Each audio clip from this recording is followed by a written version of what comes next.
Well, howdy there, Internet people. It's Bo again. So, today we are going to talk about why Biden can't do something. In a recent video, we were talking about Trump's document case.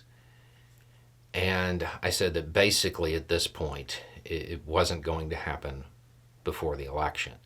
It was going to have to go through the appeals process, then eventually make it to the Supreme Court.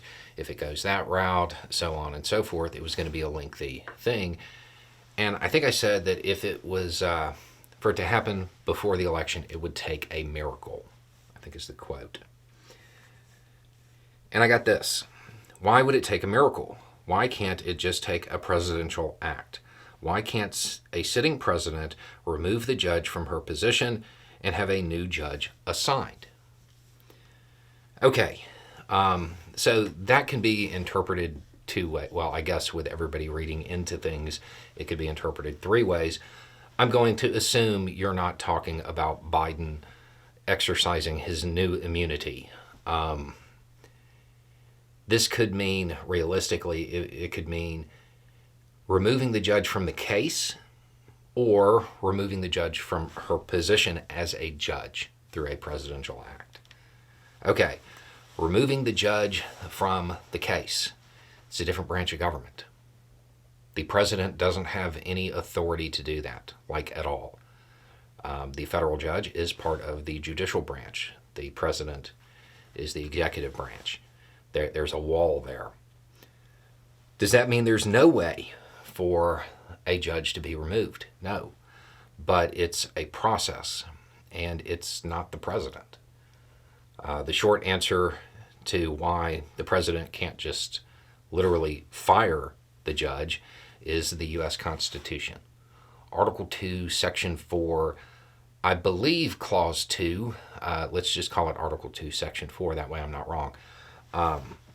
It's the part that talks about impeachment. It says, President, Vice President, and all civil officers. Okay. Now, oddly enough, all civil officers is not actually defined in the Constitution. And when you look at the debate, the constitutional debates that were occurring at the conventions, you don't really find a whole lot there to expand on what they were talking about. However, in the Federalist Papers, which if you don't know, that's a really good guide for how to interpret the Constitution as it was written at the time, said that impeachment was a check against the judicial branch. So that's where the interpretation comes from. It's very sound, and the historical use of it has applied to federal judges. So that's the answer. We don't actually have a chief executive with unlimited power, and we shouldn't want one. So the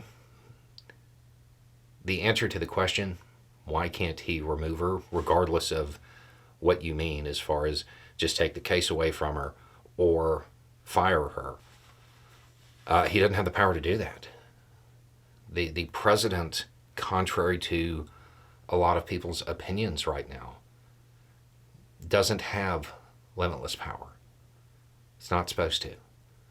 The president is really supposed to be I don't want to say a figurehead because there are powers, but the president is not supposed to have unlimited authority over the other branches.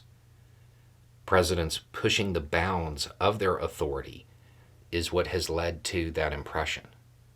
This is something that wouldn't occur if Biden tried it. I am certain that the current Supreme Court, one of whom kind of indicated that she should make the ruling that she did, they would strike it down.